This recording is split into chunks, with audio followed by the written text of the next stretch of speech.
Welcome back to another Sunday, 5 o'clock, Bianchi Law Talk.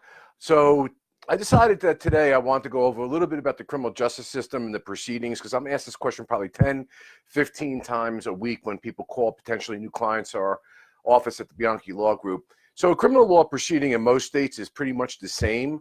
There's some variations, but it's pretty much basically what happens in each and every case that happens in state court. And there's some slight variations with federal court with criminal cases. And so basically it starts off with a charge. A charge is just an informal pleading, they would call it, where the allegations are set out in a complaint for what statutes or criminal law violations you are alleged to have committed. And typically at a certain point in time, very quickly on the filing of a charge, a bail is set. Now the bail procedures do change a lot from state to state. Jersey recently in the last couple of years changed from a monetary bail system into a system where it's a risk assessment that's done. And this was so that people wouldn't be in jail, which would happen for bails at maybe $200, $300 they can't afford, and they could be waiting in jail for a year or 2 years for the case to resolve. And if it doesn't resolve by way of a plea agreement and you decide you want to go to trial, it could even be longer than that because the courts are so backlogged. Chris Gargano, I see, is on, and Mark D'Annunzio, who indicates he's always innocent. A claim I find to be highly incredible. Welcome, guys, to the show. Appreciate you being on. So the next stage in the proceeding is typically an arraignment. And at an arraignment, that is an area where you're going to either plead guilty or not guilty. Typically, it's a very informal, very quick in and out procedure. You basically acknowledge you've received the charges. You plead not guilty to the offense. Now, there's a big difference between not guilty and innocent.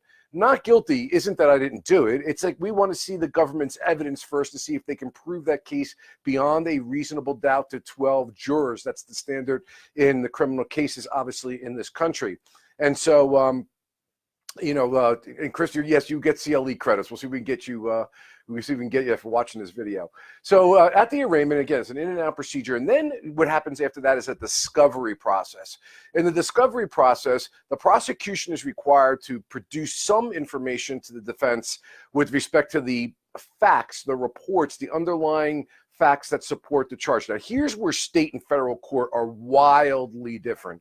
In the state of New Jersey, for example, the discovery rules are very liberal in favor of the defendant. Essentially, the entire prosecution's file is turned over to the defense attorney so that they can evaluate and assess the case. In federal court, it's very different. You get dribs and drabs of information, which makes it very, very difficult for you in federal court to make an assessment as to whether or not the government has the proofs required to prove the case beyond a reasonable doubt. So you see a 180-degree difference there between state and federal courts and how these matters are handled that way. So after the discovery process, or during the discovery process, the attorneys will enter into plea negotiations. Now here's an opportunity. Typically speaking, they have theories of escalating plea offers where the best deal is going to come at the beginning prior to the presentation of the case to the grand jury, which will be the next step we'll talk about. But at this place, you see whether or not you want to accept the deal. And obviously, the enticement to the defense is that the plea that the prosecution offers will be far less than what it would be if you went to trial and were convicted of the offenses. Now, this is a really, really important balance here, because with each year in the 30 years I've been practicing law, the laws have become more draconian, more mandatory sentencing, 85% before you're eligible for parole.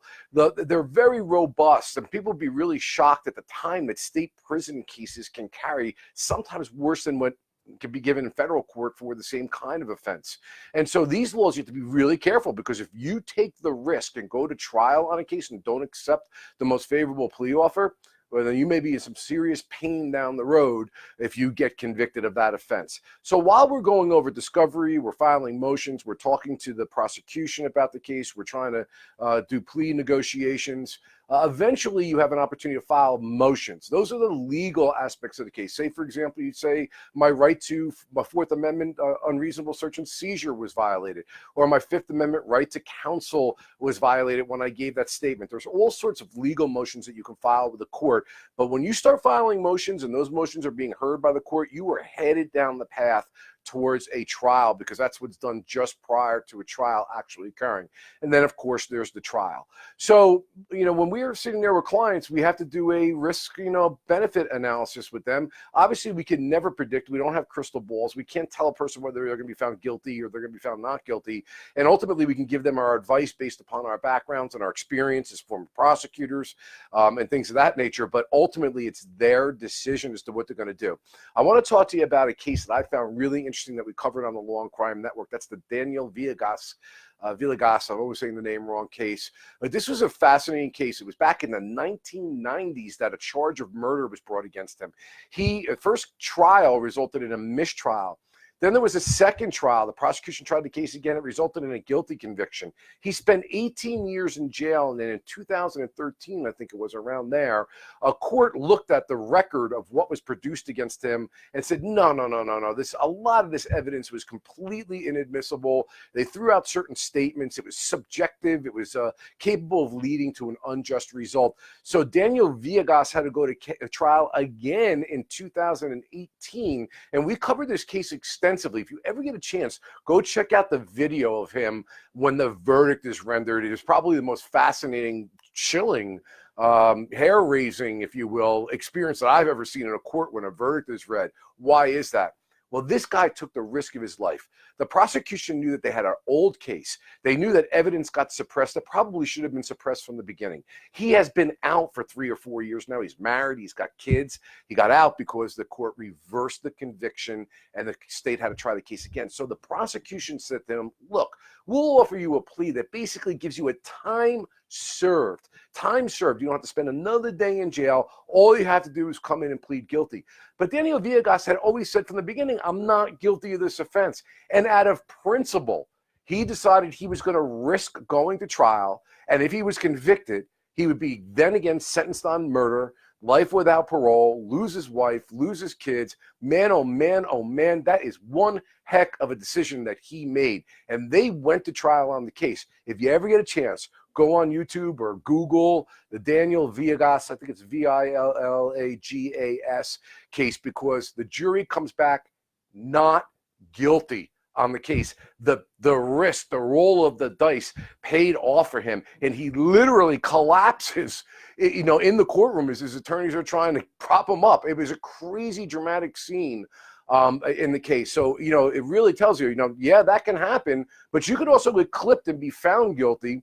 And you never know what a jury is going to do. So you do your best approximation of trying to predict results, but very careful with clients to explain to them the consequences of what occurs if they are, in fact, found guilty. And we deal with this at the Bianchi Law Group every single day. And so too as prosecutors when we were doing prosecution work. We're evaluating the case. What's the weak spots? Where's the evidential problems? What's the likelihood of conviction? Who are the lawyers? Are they lawyers that will pull this off in a courtroom, or are they what we used to call handholders who will ultimately just plead the case out? All of these things get factored into the analysis of what our plea offers may be. And something that I don't know if there's any way to rectify it, but one thing I can tell you is a person who's handling cases, state and federal courts throughout many counties of the state of New Jersey, and from the work that I do on the Law and Crime Network, the plea offering process and the sentences that people get are wildly disparate.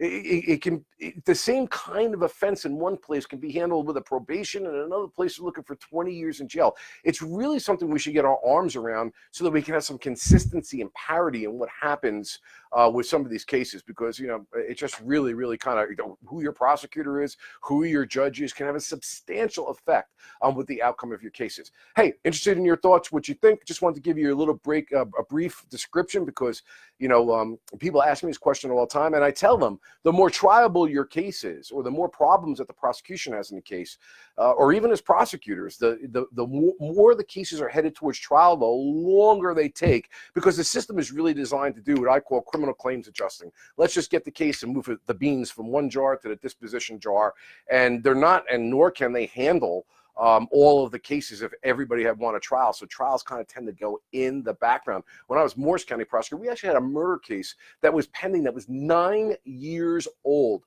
9. The defendant was in the jail for 9 years waiting for a trial on a really horrific and brutal murder case. So, I mean, some places go quick, some places go really slow. So I'm interested in your thoughts if you have any, and I'd love you to share this video. And of course, thank you guys, all you watching and all the little hearts and stars and stuff I see out there. If you could share it, that would be great. And if you haven't yet, if you could subscribe to my new YouTube channel at Bianchi Law Talk, I greatly appreciate it. I'll be hosting on the Law and Crime Network on Monday and on Wednesday from 12 to 3. There's multiple apps. You can go onto the website and get Pluto TV and, you know, all these different kind of apps. That's the one that I use, and you can watch it as it live streams on those networks as well as on the website. Always appreciate your support. I hope you guys had a great new year. I'm back doing the formal media hits. My dog Holly is no longer sick, so I'm back out into that world again, and we'll be doing a number of them and be posting them up on the Bianchi Law Talk YouTube channel. Happy New Year, and I'll see you next Sunday, 5 o'clock, Bianchi Law Talk Facebook Live. You be well.